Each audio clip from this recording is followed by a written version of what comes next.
Assalamualaikum warahmatullahi wabarakatuh. Bismillahirrahmanirrahim. Alhamdulillahi rabbil alamin. Wassalatu wassalamu ala ashrafil anbiya'i wal mursalin, Nabiyyina Muhammadin wa ala alihi wa sahbihi ajma'in. Rabbi shrah li sadri wa yassir li amri wahlul 'uqdatan min lisani yafqahu qawli, amma ba'du. Muslimin dan muslimat, hadirin dan hadirat yang dirahmati Allah Subhanahu wa ta'ala sekalian. Syukur kita kepada Allah Subhanahu wa ta'ala di atas limpahan rahmat dan kurniaan dari Allah Subhanahu wa ta'ala kepada kita, di atas nikmat iman dan Islam, di atas nikmat taufik dan hidayah, dapat kita sama-sama pada pagi ini kembali dalam siri kuliah kita, bacaan kita terhadap kitab yang mengajarkan kepada kita berkaitan dengan tauhid kepada Allah Subhanahu wa ta'ala. Dan alangkah pentingnya isu ini kerana sebagaimana kita jelaskan senantiasa dan peringatkan senantiasa bahawa tauhid adalah tiket kita meraih syurga Allah Subhanahu wa ta'ala. Sehingga kadang-kadang ada orang rasa tauhid ni lebih kurang sama je perbahasan dia. Akan tetapi bagi orang yang merasakan keutamaan ilmu ini, setiap kali membahaskan tentang Allah, dia tidak akan pernah rasa jemu dan puas. Kerana maudhu' ilmu tauhid, maudhu' dia, apa yang kita bincangkan ialah tentang Allah. Dan kita bincangkan hak-hak Allah. Kita bincang apa yang Allah redha, dan kita bincang apa yang Allah murka. So bila kita berbicara tentang Allah Azza wa Jalla, dia adalah Tuhan kita, dan menjadi satu dambaan kepada hati untuk senantiasa berbicara tentang Tuhannya. Semacam kita tengok orang yang rindu kepada anak dia, pagi, petang, siang, malam, kalau cerita anak 10 kali pun dia tak pernah puas. Betul tak? Pasal apa? Dia sayang kepada anak dia. Orang yang sayang kepada ibu ayah dia pun lagu tu juga. Sampai cucu tu kata apa? Ni dah 10 kali dah dengar cerita ni, tak pernah jemu cerita. Pasal apa? Sayangnya dia kepada ibu ayah dia. Maka orang Islam bila berbicara tentang Allah, dia merasakan kemanisan dan menambahkan keimanan. Innamal mu'minuna alladhina idza dzukirallah wajilat qulubuhum. Orang mukmin apabila disebutkan nama Allah, gemetarlah hati mereka.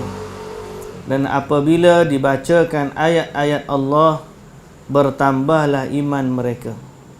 Jadi kita tidak pernah jemu, tidak pernah puas, tidak pernah rasa nak berhenti daripada menyebut nama-nama Allah Azza wa Jalla. Dan sebaik-baik zikir terhadap Allah adalah majlis ilmu. Kerana kita bukan sekadar menyebut nama Allah, kita berusaha untuk faham apa yang mendatangkan redha Allah, apa yang mendatangkan kemurkaan Allah, dan kita mensucikan Allah daripada segala bentuk kekurangan dan juga sekutu. Inilah maudhu' kita bila kita berbicara tentang tauhid. Nak jaga bagaimana hubungan kita dengan Allah Subhanahu wa ta'ala.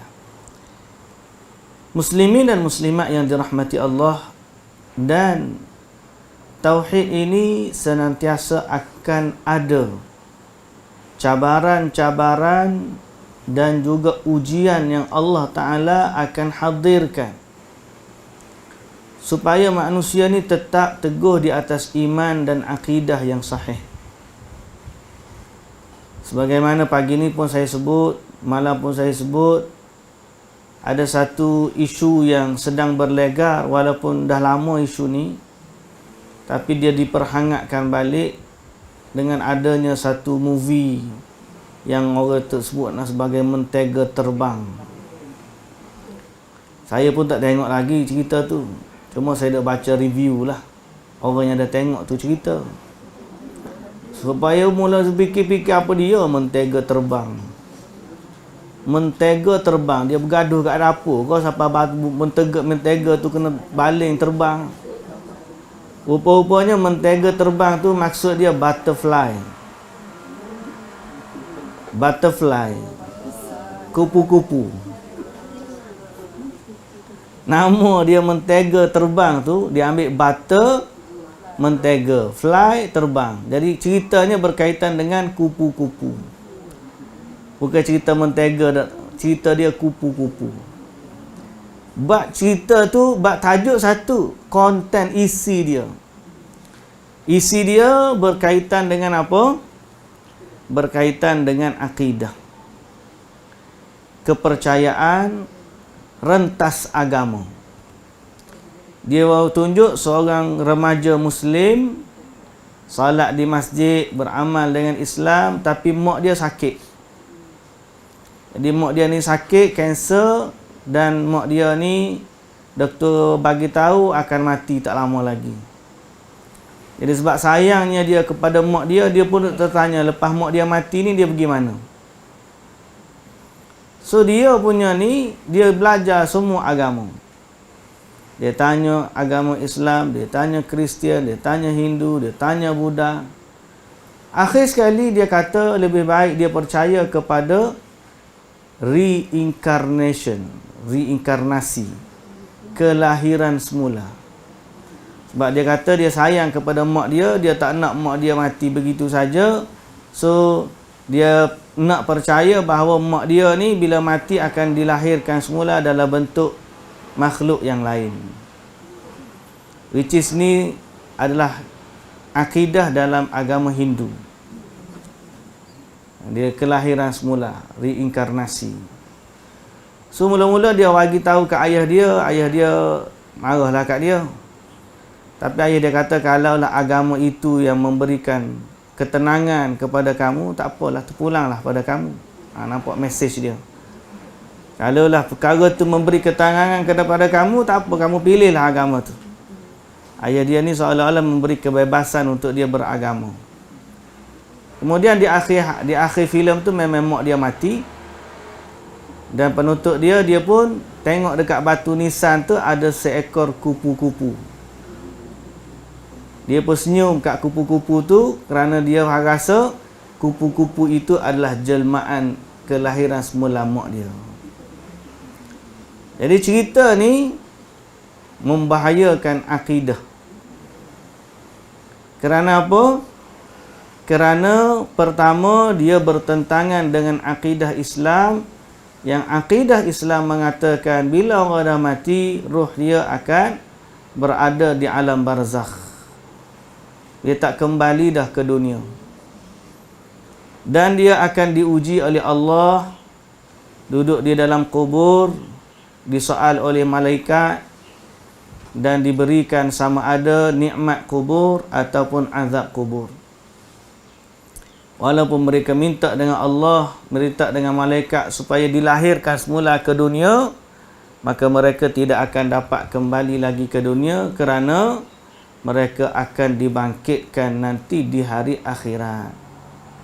Itu akidah kita umat Islam. Dan menjadi salah satu daripada rukun iman, beriman dengan hari akhirat. Kita tidak ada akidah reinkarnasi, kelahiran semula. Jadi akidah kita, akidah beriman dengan hari akhirat. Dan yang kata akidah reinkarnasi adalah bertentangan dengannya, siapa yang percaya dengan perkara tersebut, terbatallah Islam dia. Satu. Yang kedua, filem tu juga mengajar ataupun menyampaikan mesej semua agama ni sama je. Islam ke, Kristian ke, Hindu ke, Buddha ke, sama. Jadi pada kita tak sama. Siapa yang menganggap agama Islam sama dengan lain daripada Islam, maka dia telah menentang Allah Subhanahu wa taala. Kerana Allah yang kata innad dina indallahil Islam. Agama yang Allah yang valid di sisi Allah hanyalah Islam.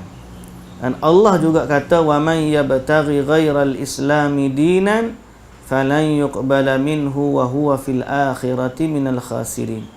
Siapa yang mencari agama selain daripada Islam, maka Allah tidak akan terima darinya agama itu, dan dia pada hari akhirat termasuk dari orang-orang yang rugi.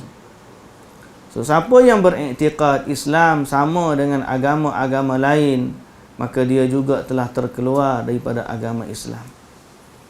Tak perlu dia masuk agama lain. Kalau dia Islam, kemudian dia menganggap agama lain sama level dia dengan Islam, itu sudah cukup membatalkan keislaman dia. Okay? Dia tak perlu pindah agama. Kalau dia dalam agama Islam, dia anggap agama lain sama tarafnya dengan Islam, itu sudah cukup menjadikan Islam dia batal. So, itu kita panggil pemikiran liberal ataupun pluralisme. Menganggap agama ni berbagai-bagai dan semuanya menuju kepada Tuhan dan semuanya sama saja. Yang ketiga, dalam filem tersebut juga mengajak kepada kebebasan beragama. Jadi seorang itu dia terpulanglah dia nak pilih agama dia apa. Dan kita pun kata memanglah tidak ada la ikraha fid din, tidak ada paksaan dalam agama. Tetapi sama dengan poin yang kedua, kita bukan nak paksa seorang beragama, tapi kita nak ajak orang kepada agama yang benar. Kita mesti mengajak orang kepada agama yang benar, kerana Islam ni bukan untuk kita seorang. Sifat Islam agama dakwah. Sebab kita mencintai saudara-saudara kita, dan cara kita menzahirkan kecintaan kepada mereka ialah dengan kita berusaha menyelamatkan mereka dunia dan akhirat. Dan hanya dengan Islam dia boleh selamat di akhirat kelak. So kita nak ajak, kalau boleh kita nak berdakwah supaya orang masuk Islam, dan kita tidak redha orang Islam menjadi murtad. Kenapa? Kerana di sisi Islam, siapa yang terkeluar daripada Islam ataupun yang bukan Islam, tidak ada padanya sedikit pun bahagian dari kebaikan akhirat. Sebab kebaikan akhirat ni bergantung dengan rahmat Allah. Kalau dia tak beriman kepada Allah, dia tidak akan dapat rahmat Allah. Kalau dia beriman kepada Allah, jahat mana pun dia masih ada peluang untuk mendapat rahmat Allah. Itu asasnya. Sebab tu bila kita sebut orang Islam walaupun jahat boleh masuk syurga, orang kafir baik setara mana pun akan masuk neraka. Ada orang tak puas hati. Memang ada orang tak puas hati. Salah satu yang saya pernah dengar kisah dia masuk Islam, Ustaz Fitri Abdullah. Ustaz Fitri Abdullah ni dia masuk Islam dengan arwah Ustaz Harundin. Dia ni mula-mula seorang yang kuat beragama Hindu. Agama dia Hindu. Dan dia bukan sekadar beragama, dia orang yang beramal dengan agama Hindu. Dan dia ni belajar daripada sami-sami, bukan sekadar sami dalam negara, luar negara. Dan dia ada sanad lah bahasa kita. Dia ada CJ sanad dia untuk mengajarkan agama Hindu kepada masyarakat Hindu di Malaysia. Kuat beragama. Tapi dia ni salah satu tabiat mak dia ni, mak dia suka tengok forum perdana. Zaman dululah. Bukan forum perdana zaman sekarang. Zaman dulu kan kalau malam Jumaat mesti tunggu forum perdana. Jadi masa tu dia kecil. Bila dalam forum perdana tu, dia ada dengar seorang ustaz tu kata, orang Islam jahat pun boleh masuk syurga. Orang kafir baik pun tak boleh masuk syurga. Dia jadi marah. Tambah pula dia memang ada masalah. Dia ada sekolah, dia dengan kawan-kawan Melayu dia walaupun skor tak boleh masuk universiti. Kawan dia walaupun tak skor sebab orang Islam boleh masuk universiti. Jadi dia pun rasa tak puas hati. Tak puas hati tak boleh masuk universiti. Tiba-tiba ustaz pun kata tak boleh masuk syurga pula. Lagi dia marah. Dan kemarahan dia tu memang berpanjangan lah. Sampailah dia habis belajar. Sampailah dia bekerja. Kemudian sampailah dia ada seorang rakan kerja dia yang buat kerja dakwah, ajak dia pergi ke kelas. Rakan tu tak ajak dia masuk Islam. Rakan tu kata, kita ada kelas ustaz ni, marilah mengaji. Kalau nak dengar boleh lah. Jadi dia pun satu hari dia malu sangat kepada rakan dia ni sebab baik, dia kata. Orang ni orang baik. Jadi kawan dia ajak 2-3 kali dia dah tolak. Sampai kali yang seterusnya tu dia kata aku malu nak tolak. Aku kata tak apalah, aku pergilah sajalah, nak raikan kawan. Pergi. Tiba-tiba dia pergi, dia tengok depan dia ustaz hak dia marah dalam TV dulu. Siapa dia? Ustaz Harundin. Dr. Harundin lah. Rahimahullah. Tengok marah. Kebetulan pula tajuk hari tu bincang bab syirik pula. Lagi dia marah. Akhir sekali lepas daripada kelas, dia pun pergi bahas dengan Ustaz Harundin. Ustaz Harundin terangkan. Dia kata tak puas hati, minggu depan kita ada kelas lagi, datang lagi. Minggu depan dia pun mari lagi, tak puas hati nak bahas dia. Tapi bila lama kelamaan, setelah dia bincang, setelah berapa, dia rasa kebenaran itu ada pada Islam. Dan akhirnya dia kata dia pun buat keputusan nak masuk Islam. Bila nak masuk Islam, dia pergi ke Perkim. Kebetulan dia kerja, lepas habis office hour baru dia pergi kat Perkim. Sampai dekat Perkim, orang Perkim tu kata dah habis office hour. Jadi tunggu mari esok ke minggu depan untuk masuk Islam. Dia pun, kalau dia kata kalau tidak kerana kebenaran Islam, berasa putus asa nak masuk Islam. Nah, tapi malam tu ada kelas, akhirnya dia masuk Islam dengan Ustaz Harundin. Lepas tu baru dia register. Jadi pendakwah sekarang ni ada di JAIS, tak silap saya. Jadi isunya bahawa kita mesti mengajak orang kepada Islam. Islam agama yang benar. Dan kita yakin kebenaran itu datangnya dari Allah pencipta alam semesta. Dan inilah akidah yang kita kena jaga. Dan anak-anak muda ramai sebenarnya yang terpengaruh dengan idea Islam liberal dan idea pluralisme, mana-mana agama itu sama, padahal agama yang benar ialah agama yang datangnya dari pencipta alam semesta. Dialah pencipta langit, dialah pencipta bumi, dan dialah pencipta syurga dan juga neraka. Jadi nak masuk syurga, kena tengok kepada penciptanya. Nak selamat daripada neraka, kena tengok kepada penciptanya. Dan penciptanya adalah Allah, Tuhan, pemilik alam semesta. Dialah yang berkata, Inna ad-dina indallahil Islam. Pagi ni kita baca tafsir ayat Quran tentang orang Yahudi dan Nasrani. Dia kata, yang masuk syurga nanti Yahudi dan Nasrani je. Allah Ta'ala jawab, itu semua angan-angan je. Mana ada bukti bahawa hanya Yahudi dan Nasrani sahaja yang masuk syurga. Lalu Allah Ta'ala kata, bahkan sebenarnya yang masuk syurga ialah orang yang menyerahkan dirinya kepada Allah dan melakukan amal salih. Jadi, di sinilah keutamaan kita dalam hidup.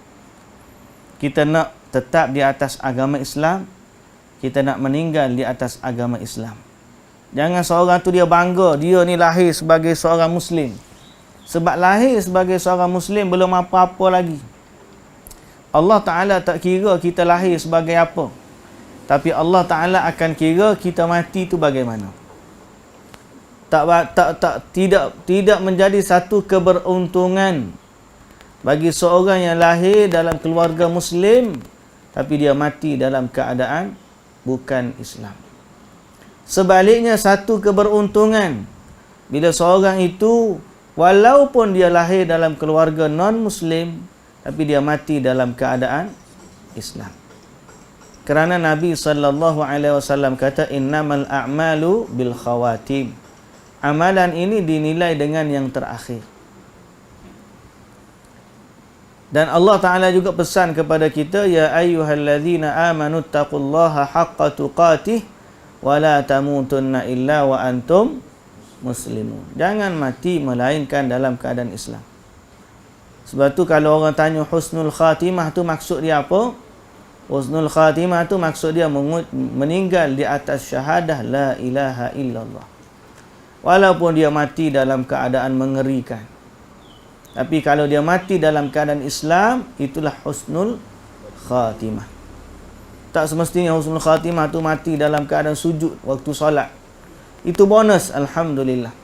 Mati waktu umrah dalam ihram, itu bonus. Tapi selama orang tu mati di atas kalimah la ilaha illallah, dia mati dalam keadaan dia Muslim, maka itulah husnul khatimah. Yang kita tak nak mati dalam keadaan syirik ataupun kufur kepada Allah Subhanahu wa Ta'ala. Justru memahami kita kena jaga syahadah la ilaha illallah, maka kita kena jaga juga dia mensucikan kalimah itu daripada sebarang bentuk kesyirikan. Dan Nabi SAW adalah orang yang sangat-sangat benci kepada kesyirikan. Kita dah nyatakan sebelum daripada ini sikap keras Nabi kita sallallahu alaihi wasallam pada ibadat kepada Allah di kuburan. Lantas bagaimana kalau seorang itu menyembah ahli kubur? Ini menunjukkan Nabi kita sangat tegas dalam bab syirik. Sebab itu bab yang kita nak baca hari ini masih ada kaitan dengan itu juga. Iaitulah bab yang ke-21, sikap berlebihan terhadap kuburan orang-orang saleh akan menjadikannya sebagai berhala yang disembah selain Allah.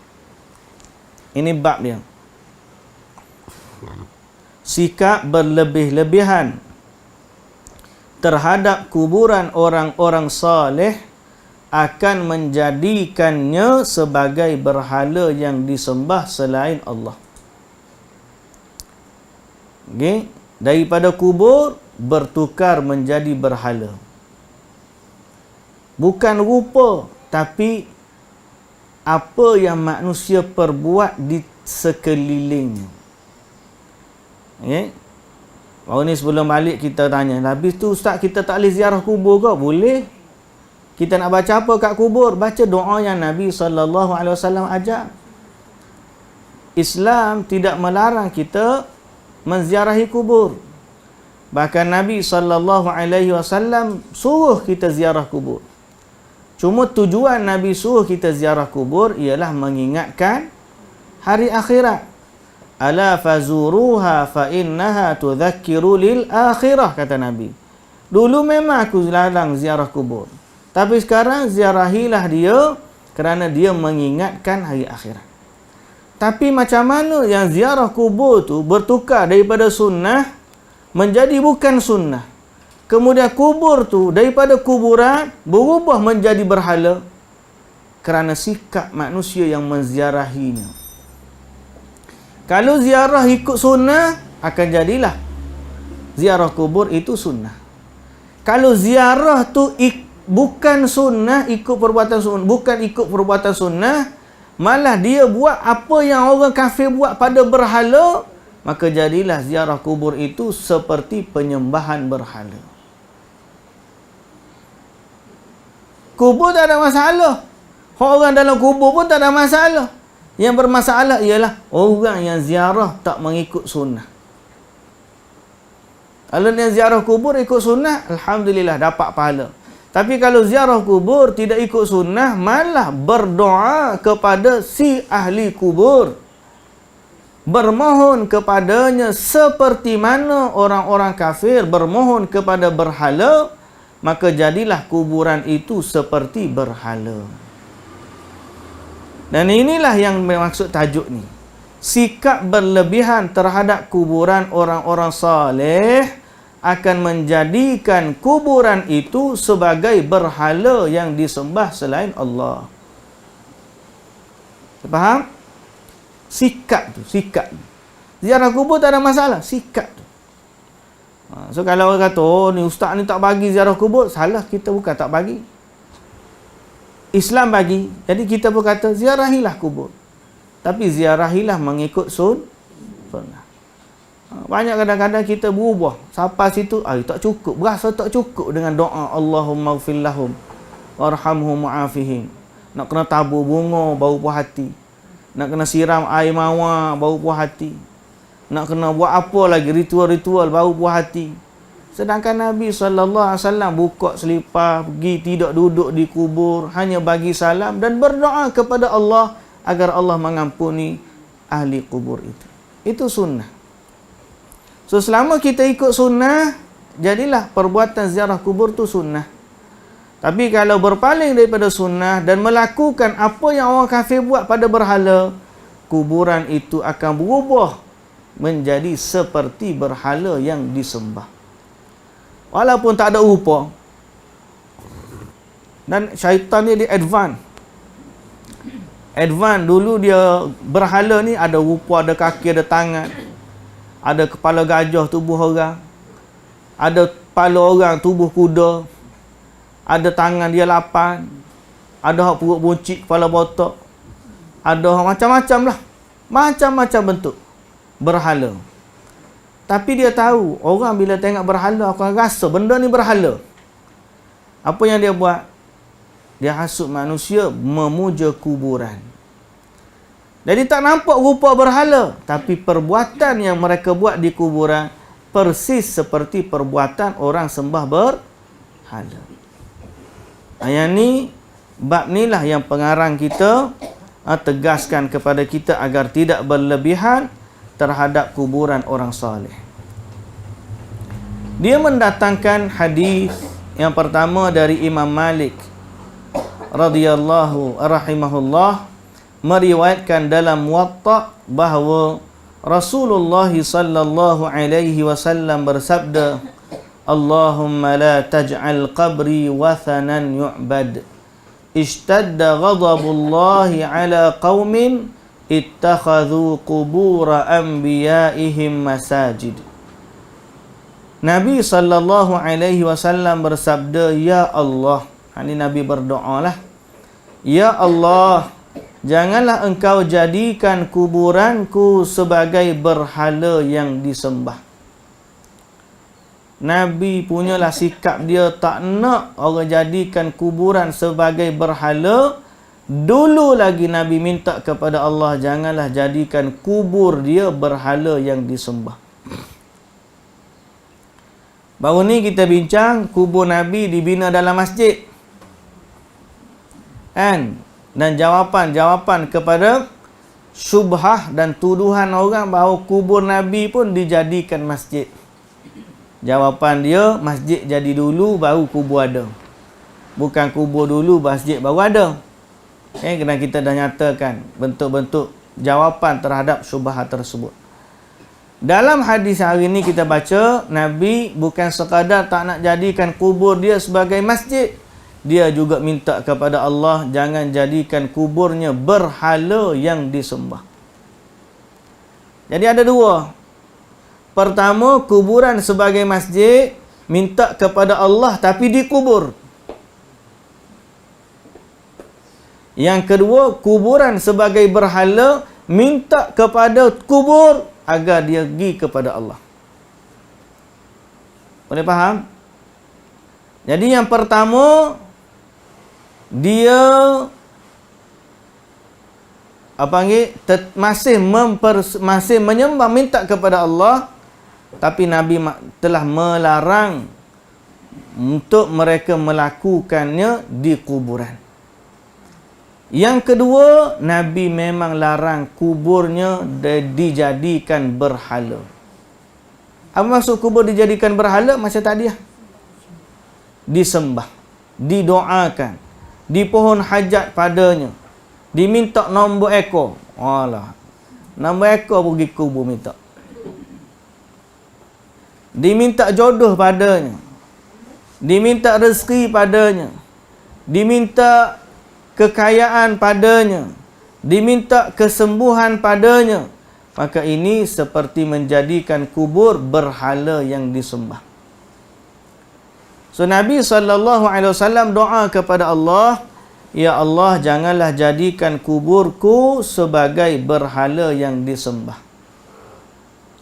Alhamdulillah, Aisyah radhiyallahu anha pun menyatakan bahawa Allah telah menyelamatkan Nabi dengan menjadikan kubur Nabi dalam rumah. Sebab tu zaman Nabi baru-baru meninggal, Nabi duduk di dalam kubur, Nabi duduk di rumah Aisyah radhiyallahu anha, dan Aisyah duduk di rumah tersebut. Jadi orang tak anggap pun itu adalah kubur. Tak ada lah orang kata nak mari, nak kata nak buat. Tak, pasal orang akan anggap itu rumah Aisyah radhiyallahu anha. Dan salah satu sebab Nabi dikuburkan di rumah dia, itulah dia. Nak mengelakkan kubur Nabi berubah menjadi berhala. Dan kata Nabi SAW lagi, ishtadda ghadabullahi ala qaumin ittakhadhu qubur anbiya'ihim masajid. Bersangatanlah murka Allah kepada orang-orang yang menjadikan kuburan nabi-nabi mereka sebagai tempat ibadat. So dalam hadis ni sama dengan hadis yang kita baca sebelum ni. Kalau sebelum ni laknat, ini murka pula. Bersangatanlah murka Allah kepada kaum yang menjadikan kubur nabi-nabi mereka sebagai tempat beribadah. Kemudian diriwayatkan oleh Ibnu Jarir dari sanadnya dari Sufyan dari Mansur berkenaan dengan ayat afara'aitumul lata wal uzza, terangkanlah kepadaku wahai kaum musyrikin tentang berhala yang kamu anggap anak perempuan Allah, iaitulah Al-Lata wal Uzza. Al-Lata wal Uzza. Al-Lata, Imam Mujahid menegaskan, Al-Lata, Lata, nama berhala ni Al-Lata. Ini wal Uzza. Al-Lat nama adalah orang yang dahulunya mengaduk tepung dengan air atau minyak untuk para jemaah haji. Setelah meninggal, mereka pun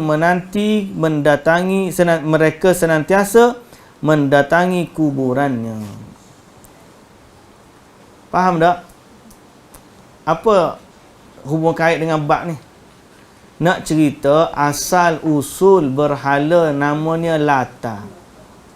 Ada satu berhala disebut dalam Quran beberapa kali dan famous di kalangan orang Arab. Berhala ni nama dia Al-Lata. Okey? Lata. Tak sama dengan penyanyi India tu Lata Mangeshkar. Lama dah tu. Tapi dia famous kan? Kalau Lata Mangeshkar tu big nama gini. Lata ni asal daripada perkataan Latta Yalutu. Latta Yalutu ni orang tu mengaduk tepung. Seorang lelaki di Mekah dulu, waktu musim haji, dia ni orang baik, orang soleh. Maka kerja dia buat kebajikan kepada jemaah haji. Sama seperti Tok Nabi yang nama Hashim. Hashim ni bukan nama sebenar. Nama gelaran. Nama sebenar dia Amru kalau tak silap saya. Nama gelaran Hashim tu didapati daripada perbuatan dia mematah-matahkan roti kering. Seperti dalam ayat Quran, fa asbaha hashiman tadhruhur riyah. Saya kaji benda ni sebab nama saya Hashimi. Masa tu kita ni kurus kering. Zaman ni orang kata bulak yang ustaz. Zaman dulu kurus kering. Dari sekolah dulu tingkatan 6 saya ingat 48 kilo je. Kecil, kuruh. Siapa minta dengan mak nak makan weight gain zaman dulu. Nak suruh berisi. Waktu nak interview Madinah, kita tak biasa tulis nama kita huruf Latin H-A-S-Y-H-I-M-I. Saya tu nak tulis bahasa Arab. Saya tak terfikir makna nama aku ni nama apa. Nak tulis huruf ha bulat ke ha pedas. Hashimi ke Hashim.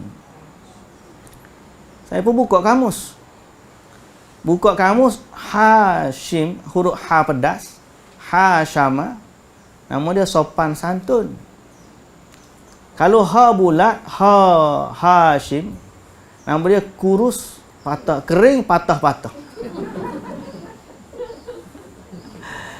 Saya kata aku ni dah kuh kering. Kalau tulis nama ha ni memang bulat sungguh ni, memang kuh kering sungguh lah aku ni. Saya pun tukar nama ha pedas. Ha ni korang nama dia sopan santun. Saya pun pergilah interview. Jumpa dengan Syekh Arab. Pergi Madinah dulu. Dia pun tengok nama saya, Ahmad Hashim. Saya tulis, saya tanya dia, huruf ha betul ke huruf ha betul? Dia pun potong huruf ha tu, dia buat bulat pula, ha bulat. Kering pula aku kata. Kering patah-patah. Rupa-rupanya ni nisbah kepada Bani Hashim ni.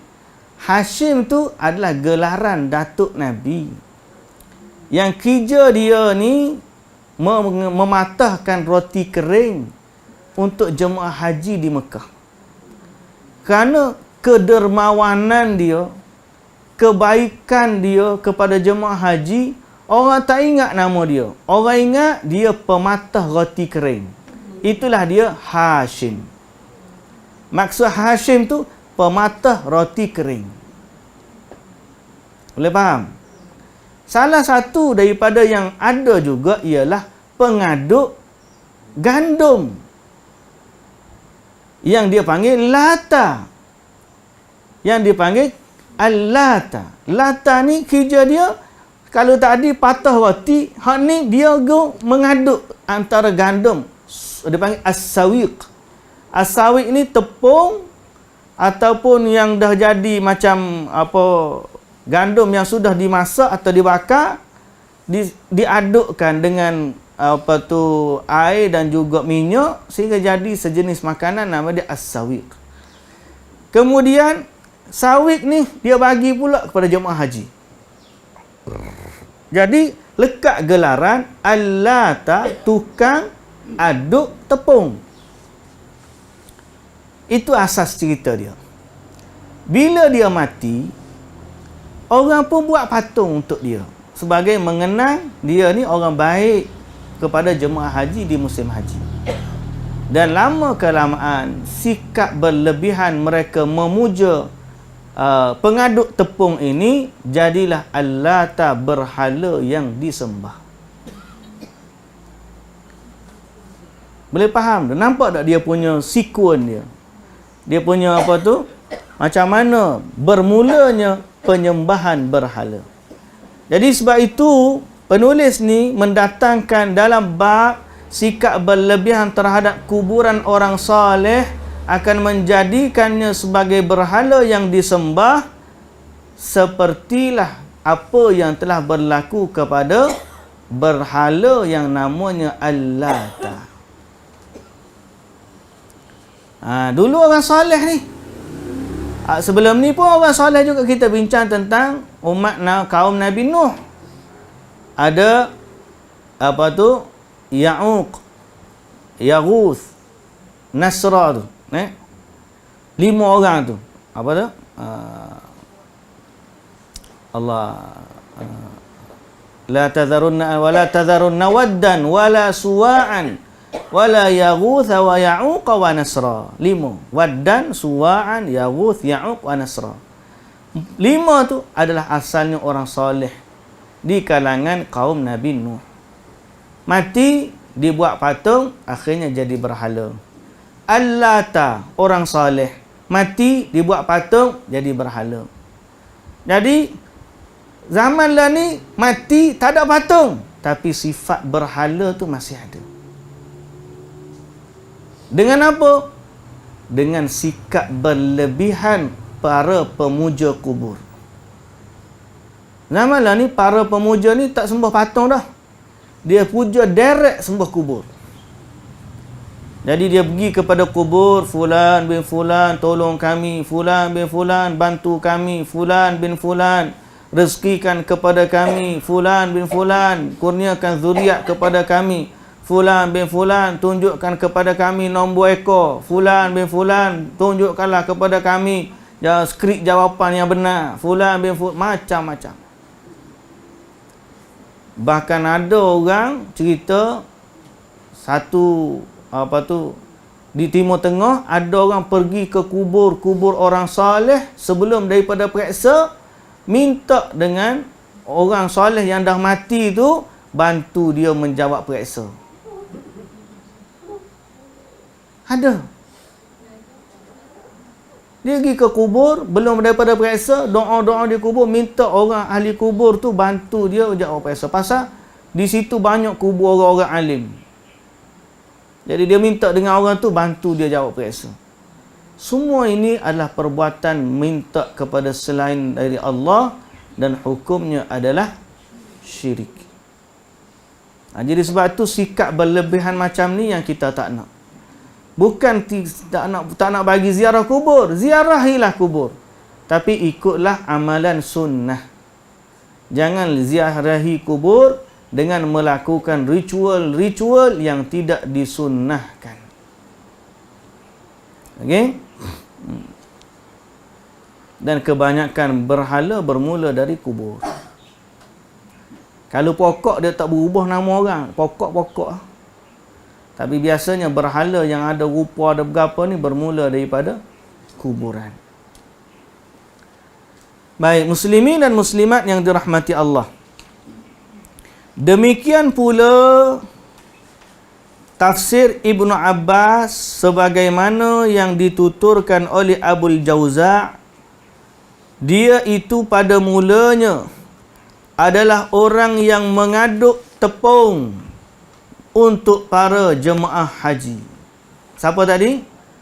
Allata. Allata.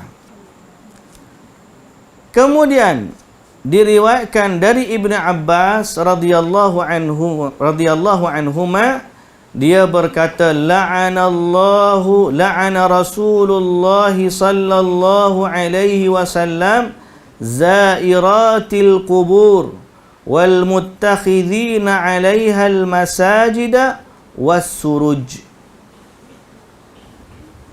Rasulullah sallallahu alaihi wasallam melaknat kaum wanita yang menziarahi kuburan serta orang-orang yang membuat tempat ibadah dan memberi penerangan lampu di atas kuburan. Hadis riwayat Ashabus Sunan. Hadis riwayat Ashabu As-Sunan. Maka dalam hadis ini, dalam riwayat Ibnu Abbas radhiyallahu anhuma, terdapat ancaman kepada orang yang menjadikan kuburan sebagai masjid. Sebagai masjid. Muslimin dan muslimat yang dirahmati Allah. Dan ini semua adalah sebagai penutup jalan kepada kesyirikan. Penutup pintu kesyirikan. Cuma persoalan di sini ada satu persoalan.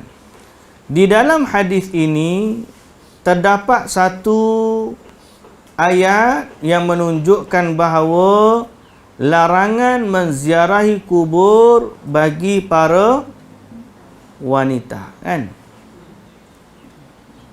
Apa hukum menziarahi kubur bagi wanita? Ada 3 pandangan. Ada 3 pandangan, bahkan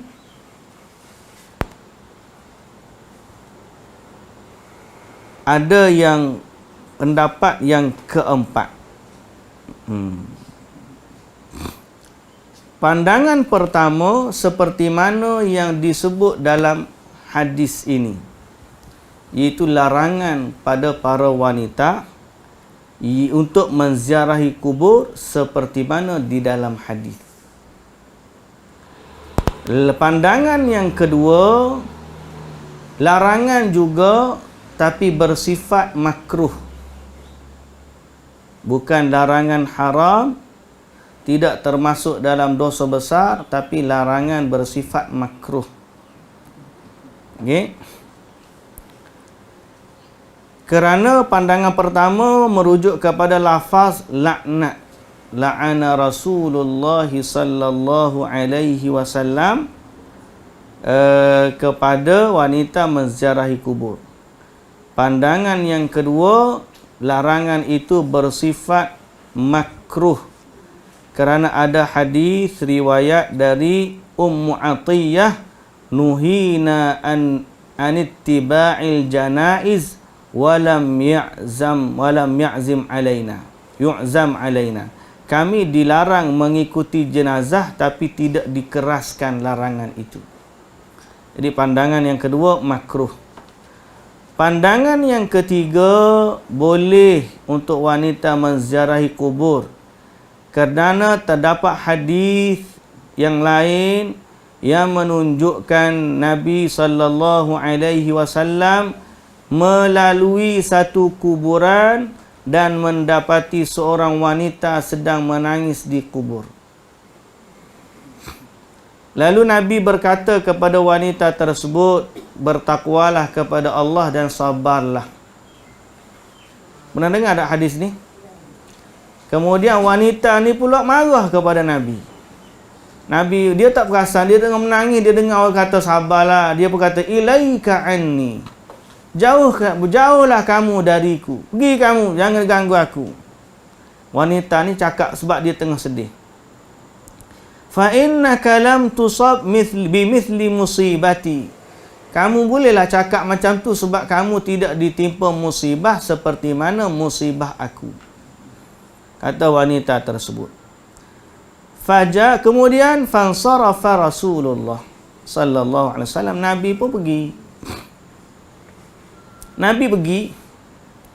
Bila Nabi pergi, orang pun bagi tahu kepada wanita tersebut, yang kamu kata tadi tu Nabi tu. Dia pun kejut, dia cepat-cepat dia pergi kepada Nabi sallallahu alaihi wasallam untuk minta maaf. Maaflah Rasulullah, bahasa kita lah tu, saya tak perasan tadi tu Rasul. Jawab Nabi sallallahu alaihi wasallam, innamas sabru inda sadmatil ula. Sesungguhnya kesabaran itu pada pukulan yang pertama. Pada pukulan yang pertama. Jadi Nabi SAW melihatnya di kubur, tapi Nabi tidak melarangnya. Bahkan Nabi menyuruhnya untuk bersabar. Okey. Dan Nabi sallallahu alaihi wasallam pernah satu kali menunjukkan atau keluar dari rumah di malam hari menuju kuburan Baqi'. Tapi kerana cemburunya Aisyah radhiyallahu anha, Aisyah pun keluar juga ikut Nabi senyap-senyap. Takut-takut Nabi pergi rumah yang lain. Nabi perasan Aisyah pergi. Nabi pergi ke bakit, Nabi tengok. Nabi kata, siapa tu? Kata Aisyah radhiyallahu anha pun kata, akulah. Kemudian, fa kharaja mukhtafiyan an wazara wa da'a wa raja'a. Kemudian Nabi pun balik. Kemudian Nabi bagi tahu kepada dia.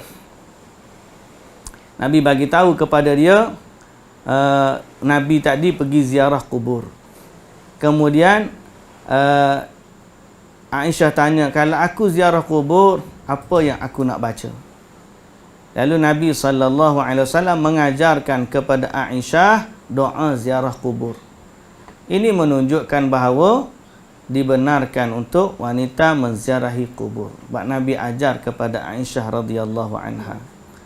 Ada pandangan yang keempat pula kata Syekh Utsaimin dalam syarah dia ni, bahawa ziarah kubur bagi wanita sunnah seperti lelaki, kerana Aisyah radhiyallahu anha pernah menziarahi kubur saudaranya. Okey. Kemudian bila ditanya kepada Aisyah, bukankah Nabi sallallahu alaihi wasallam menziarahi kubur? Aisyah menjawab, Nabi memerintahkannya selepas daripada itu, seperti dalam hadis yang kita bacakan tadi. Jadi itu ada 4 pandangan. Adalah pandangan mazhab Imam Ahmad kata makruh.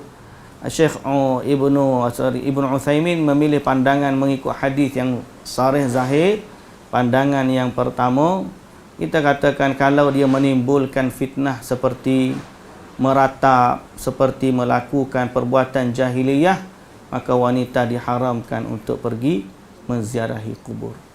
Baik, muslimin dan muslimat yang dirahmati Allah Subhanahu wa taala. Maka dalam hadis ini satu keutamaan yang paling utama berkaitan dengan bab ialah apa dia? Nabi sallallahu alaihi wasallam melarang menjadikan kubur sebagai masjid, dan dalam bab ini juga bahawa Nabi sallallahu alaihi wasallam melarang sifat melampau dalam memuja kuburan. Dan pemujaan yang melampau terhadap kuburan boleh menjadikan kuburan itu sama seperti berhala. Itu maksud dalam hadis ni. Dan kita dah nyatakan ayat Quran dan hadis berkaitan dengan perkara tersebut. Baik, kandungan dalam bab ini. Pertama, tafsiran berhala. Jadi berhala ni apa maksud sebenar? Bukanlah berhala itu yang berbentuk rupa. Berhala itu ialah sesuatu yang diagungkan selain Allah, itulah berhala. So kalaulah tiba-tiba ada orang sembah handphone ni boleh jadi berhala. Kalau orang sembah batu tu boleh jadi berhala. Orang sembah pokok tu boleh jadi berhala.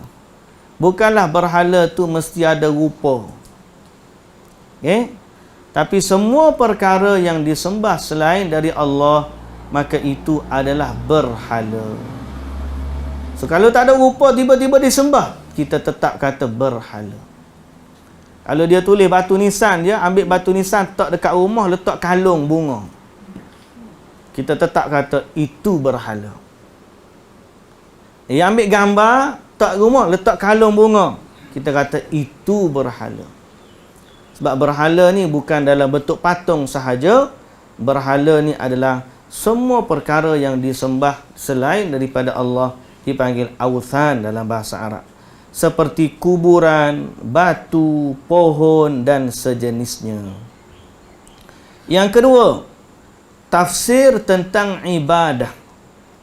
Okey, tafsir tentang ibadah. Di mana ayat ni wathanan yu'bad, berhala yang disembah. Jadi tafsir ibadah, seorang yang meminta kepada berhala dianggap beribadah kepadanya. Ibadat ini menundukkan diri dan meletakkan harapan kepada sesuatu dengan harapan setanding harapannya kepada Allah, maka itu namanya ibadah. Boleh faham? So, kalau dia pergi kepada berhala, dia minta hajat seperti mana dia minta kepada Allah, nama dia menyembah. Saya tak sujud, dia kata. Saya tak rokok, saya tak bakar colok, saya tak buat benda-benda pelik. Cuma saya pergi tu, saya minta supaya saya dapat murah rezeki.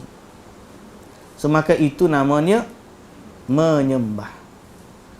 Ada orang pergi ke Langkawi, naik kereta kabel, sampai atas bukit, dia beli 2 mangga. Satu mangga nama suami, satu mangga nama isteri. Dia pun kunci mangga tu jadi 2. Hak ni matikan dengan ni. Kunci campur. Dan dia berharap selama mangga tu melekat antara satu sama lain, kekallah hubungan mereka suami isteri. Apa hukum perbuatan tersebut? Apakah ia bentuk permohonan kepada Allah? Kalau bentuk permohonan kepada Allah, Allah tidak mensyariatkan begitu. Melainkan dia buat di tempat-tempat yang keramat, mengharapkan kekeramatan, keberkatan daripada tempat tersebut. Maka perbuatan itu juga menyembah. Ada orang kadang-kadang pergi ke Tasik Dayang Bunting. Baru ni viral. Seorang tu, dia kata kalau siapa nak mengandung, pergilah berendam di Tasik Dayang Bunting, Langkawi. Dia pun pergi, kebetulan bunting sungguh. Lalu dia percaya, siapa yang berendam di Tasik Dayang Bunting, mengharapkan kandungan, dia boleh buat demikian. So, siapa yang pergi dengan niat demikian, dia sedang beribadah kepada Tasik Dayang Bunting. Boleh faham? Menyembah ni maksud dia apa? Menundukkan dan meletakkan pada sesuatu apa yang dia letak pada Allah. Yang memberikan zuriat kepada kita siapa? Allah. Kenapa dia bawa pergi ke Tasik Dayang Bunting? Yang mengekalkan hubungan suami isteri adalah Allah. Kenapa pergi mangga kunci atas puncak gunung di Langkawi? Saya sebut ni cerita benar lah. Kalau kita dengar lah. Siapa tak lagi? Ada satu di India, tempat masyhur, dalam satu scene movie. Cerita dia berkaitan orang Islam. Saya lupa dah. Tapi banyak orang jadikan dia sebagai contoh. Dan bila kita rujuk kawan-kawan, betul. Tempat tu memang tempat orang pergi minta hajat. Ada nama apa pun saya pun lupa. Tapi dia pergi cari seorang ni sampai ke kampung orang Islam, tempat ibadat orang Islam. Lepas tu dia tengok dekat pagar tu orang ada ikat-ikat tali. So bila kita tengok, memang orang pergi ziarah situ, kubur orang soleh, orang ikat-ikat tali dekat pagar tu minta hajat kepadanya. Jadi benda-benda macam tu dipanggil ibadah. Dipanggil ibadat kerana dia meminta hajatnya kepada selain dari Allah. Dan inilah yang banyak berlaku di kuburan orang-orang saleh. Lama kelamaan dia berubah menjadi berhala. Kemudian kandungan yang ketiga, Rasulullah sallallahu alaihi wasallam dengan doanya itu tiada lain hanya memohon kepada Allah supaya dihindarkan dari sesuatu yang dikhawatirkan terjadi pada umatnya, sebagaimana yang telah terjadi kepada umat-umat sebelumnya, iaitu sikap berlebihan terhadap kuburan beliau, yang akhirnya kuburan balik beliau atau baginda akan menjadi berhala yang disembah. Jadi kenapa Nabi doakan macam tu? Sebab Nabi dah tahu dan Nabi dah tengok macam mana kubur-kubur Nabi sebelum daripada baginda dijadikan tempat ibadah. Dan Nabi juga tengok macam mana berhala-berhala yang ada di kalangan kaum musyrikin, sebahagiannya berasal dari kuburan orang-orang saleh. Jadi Nabi doa kepada Allah untuk mengelakkan umatnya terjebak dalam kesyirikan. Yang keempat, dalam doanya itu baginda sebutkan pula perbuatan menjadikan kuburan para nabi sebagai tempat ibadah, dan Allah sangat murka terhadap orang-orang yang menjadikan kuburan para nabi sebagai tempat ibadah. Ini jelas dalam hadis tersebut. Di antara masalah yang sangat penting untuk dijelaskan dalam bab ini ialah pengetahuan historis tentang penyembahan Al-Lata, berhala terbesar orang-orang jahiliyah. So, antara masalah paling utama dalam bab ini ialah bila kita tahu macam mana bermulanya penyembahan terhadap berhala Al-Lata. Rupa-rupanya dia adalah orang saleh yang ada di Mekah. Yang ketujuh, berhala ini asal-usulnya adalah kuburan orang-orang yang saleh yang diperlakukan secara berlebihan dengan senantiasa dikunjungi oleh mereka. Al-Lata adalah nama orang yang dikuburkan itu, yang pada mulanya adalah seorang pengaduk tepung untuk para jemaah haji. Yang kesembilan, Rasulullah sallallahu alaihi wasallam melaknat wanita penziarah kubur berdasarkan pandangan-pandangan yang kita nyatakan tadi. Dan yang ke-10, baginda juga melaknat orang-orang yang memberi penerangan lampu di atas kuburan. Maknanya apa? Orang yang as-suraj ni, suraj ni tukang as-suruj, daripada kalimah siraj. Siraj ni dia tak pergi, dia ni rakan subahat. Dia ni tak pergi sembah, cuma dialah yang mencerahkan kubur. Ni rakan subahat lah. Dia mencerahkan kubur dengan lampu-lampu. Sehingga akhirnya orang pergi buat pemujaan di kubur tersebut, maka mereka juga termasuk dalam laknat Nabi sallallahu alaihi wasallam. Baik muslimin dan muslimat yang dirahmati Allah Subhanahu wa taala sekalian, itulah bab yang kita dapat baca pada hari ini. Bab yang ke-22 agak masih berkisar tentang ni juga, cuma Nabi sallallahu alaihi wasallam masih lagi kita akan baca sangat-sangat berusaha untuk menjaga kemurnian tauhid dan menutup segala jalan yang mengantarkan kepada syirik. Jadi Nabi ni sayang kepada umat. Dalil Quran memang menunjukkan Nabi sayang kepada umat. Dengan sayangnya Nabi kepada umat itu, Nabi menasihati mereka supaya tidak berbuat syirik, sama ada kepada Nabi ataupun untuk berselawat ke atas Nabi secara seperti ajaran-ajaran orang terdahulu. Kita akan baca nanti sampai Nabi kata selawat pun, selawatlah mana-mana. Tak payah kena mari kubur Nabi nak kena selawat. Tak, selawatlah mana-mana. Sebab Allah dah lantik ada malaikat yang akan sampaikan selawat tu untuk Nabi. Tujuan apa? Supaya orang tak pergi ziarah kubur jadikan seperti kunjungan tetap. So kalau tiba-tiba nak ziarah Nabi, nak pergi kena seperti kunjungan betul, maka akan jadilah seperti berhala. Tapi Allah Ta'ala ni dah nak selamatkan Nabi, dan Nabi pun bagi tahu di mana-mana kamu selawat akan sampai kepadaku. Ini antara upaya Nabi nak jaga umat dia, tak nak bagi jadikan kubur dia sebagai tempat ibadat. So insya-Allah bab tu kita akan baca sekali lagi pada pertemuan yang akan datang, pada bab yang ke-22, dalam bab memahami Nabi kita sendiri. Tak suka orang buat benda syirik ni. So apatah lagi kita sebagai umat kena jadi seperti orang yang Nabi kita nak, iaitu jaga diri dari kesyirikan. Wallahu ta'ala alam.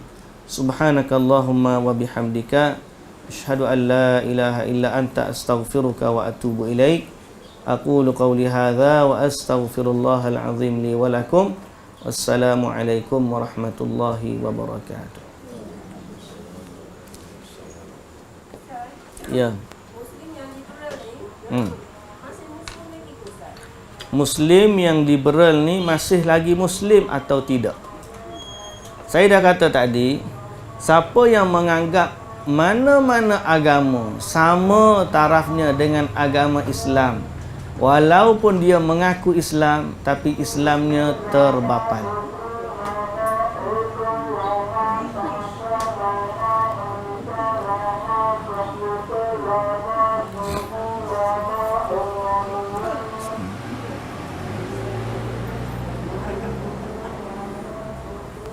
Saya ulang sekali lagi. Mana-mana orang Islam yang menganggap agama lain selain daripada Islam sama tarafnya dengan Islam, walaupun dia masih mengaku dia Islam, tapi sesungguhnya Islam dia terbatal. Kerana kesalahan itu melibatkan kesalahan akidah. Okey, maksiat lain. Kena beza antara dosa maksiat dengan dosa akidah. Seorang bunuh orang, itu antara dia dengan makhluk. Seorang berjudi, berzina, mencuri, merompok, minum arak, itu semua dosa akhlak dia. Tapi kalau kita tanya dia, siapa Tuhan kamu? Allah. Islam agama mana yang benar? Islam. Tapi dia jahat. Kesalahan dia adalah maksiat. Tapi kesalahan akidah, seorang tu boleh jadi salat 5 waktu, berpuasa bulan Ramadan, bayar zakat, buat haji, tapi dia percaya bahawa ada satu lagi kuasa memberikan manfaat dan mudarat kepada dia selain Allah. Seperti tangkal, azimat, ataupun dia minta bahawa memang inilah yang memberikan manfaat kepada dia. Maka itu syirik besar dan terbatal Islam dia. Termasuklah dosa yang membatalkan iman ialah menghina agama. Dia semayang, dia puasa dia, tapi dia hina agama dia sendiri. Terbatal agama dia. Dan termasuklah dosa akidah, dia menganggap Islam ni sama saja dengan agama-agama lain. Seolah-olah dia mengiktiraf Tuhan-Tuhan lain juga satu pilihan untuk dijadikan Tuhan. So, siapa yang berfahaman pluralisme, kita kata, dia menganggap Islam sama dengan agama lain, maka itu adalah pembatal kepada syahadah. Okay? Kalau dia ni kata dia Islam tapi nak kepada kefahaman yang baru, tafsiran yang baru, dan dia menganggap tafsiran Nabi dulu adalah kolok, tafsiran yang gaya Nabi hanyalah untuk orang Arab, dia perlu kepada tafsiran moden untuk Islam setempat, itu juga telah membatalkan keimanan dia bahawa Nabi SAW mengajarkan kepada umat apa yang terbaik untuk umat. So, benda-benda berlibatkan akidah ni kena hati-hati. Sebab tu saya dalam banyak siri kita tegaskan tauhid ni penting. Jagalah, walaupun kita nakal ke, kita jahat ke, kita tu maknanya andaian lah. Bukan kita nak suruh jadi jahat sungguh. Tapi kalaulah seorang itu ahli maksiat sekalipun, jagalah, jangan sampai dia berbuat syirik dan membatalkan akidah. Ada satu hadis Nabi SAW sebut dalam hadis qudsi. Allah Ta'ala berfirman, "Ya ibadi, law ataitani biqurabil ardi khataya, thumma laqitani la tushrik bi syai'a, la ataituka biqurabiha maghfirah." Wahai hambaku, kata Allah, seandainya kamu datang kepadaku, menemuiku membawa seisi bumi dengan dosa, banyaknya dosa sampai penuh bumi ni, bawa jumpa Allah Subhanahu Wa Taala, tapi Allah Taala sebut la tusyrik bi syai'a, tapi kamu jumpa aku dalam keadaan tidak mensyirikkan aku dengan sesuatu. Jahat. Tapi kalau tanya siapa Tuhanmu? Allah. Ada tak Tuhan selain Allah? Tak ada. Dia mengaku dia Islam dan dia tidak syirik. Tidak ada Tuhan yang berhak disembah melainkan Allah. Tapi dosa dia seisi bumi. Dia datang jumpa Allah dalam keadaan tersebut. Allah Ta'ala kata, la ataituka biqurabiha maghfirah. Aku akan datang menemuimu wahai hamba-Ku dengan seisi bumi juga keampunan. Luasnya rahmat dan kasih sayang Allah. Tapi dengan satu syarat. Dia bertauhid dan tidak mensyirikkan Allah. Yang ni yang kita kena faham. Kelebihan tauhid yang kita duk baca selama ni. Mudah-mudahan Allah Subhanahu Wa Taala menjaga iman kita, menjaga akidah kita, menjaga akhlak kita dan menjadikan kita orang-orang yang diredai oleh Allah dunia dan akhirat. Ya.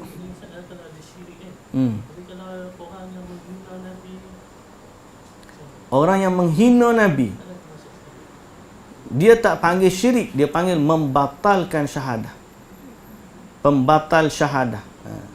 Syirik ni dengan Allah. Tapi kalau seorang itu menghina Nabi, dia batal Islam dia. Batal Islam dia. Sebab Allah Subhanahu Wa Taala telah menyebut dalam satu ayat surah At-Taubah, apabila orang-orang musyrikin menghina Nabi, Allah Ta'ala kata, la ta'tadhiru qad kafartum ba'da imanikum. Mereka kata, kami hanya bergurau je. Qul abillahi wa ayatihi kuntum tastahzi'un. Apakah dengan Allah dan Rasul kamu bergurau? La ta'tadhiru. Kamu jangan bagi alasan. Qad kafartum ba'da imanikum. Dia telah kufur, kamu telah kufur setelah daripada iman. Jadi, menghina Nabi membatalkan syahadah. Cuma kita tak bagi syirik sebab dia tidak mengangkat Nabi setanding Allah. Tapi kalau dia berdoa kepada Nabi, minta dengan Nabi, seolah-olah Nabi itu boleh menunaikan hajat, seolah-olah Nabi memiliki manfaat dan mudarat, ya, dia telah menjadikan Nabi sekutu bagi Allah dan itu syirik. Tapi kalau dia hina Nabi, hukum dia adalah batal juga syahadah dia. Cuma kita panggil kufur ataupun kita panggil menghina Islam, terkeluar daripada Islam. Boleh? Wallahu ta'ala alam. Sekali lagi, subhanakallahumma wa bihamdika asyhadu an la ilaha illa anta astaghfiruka wa atubu ilaik. Aqulu qawli hadza wa astaghfirullahal azim li wa lakum. Assalamu alaikum warahmatullahi wabarakatuh.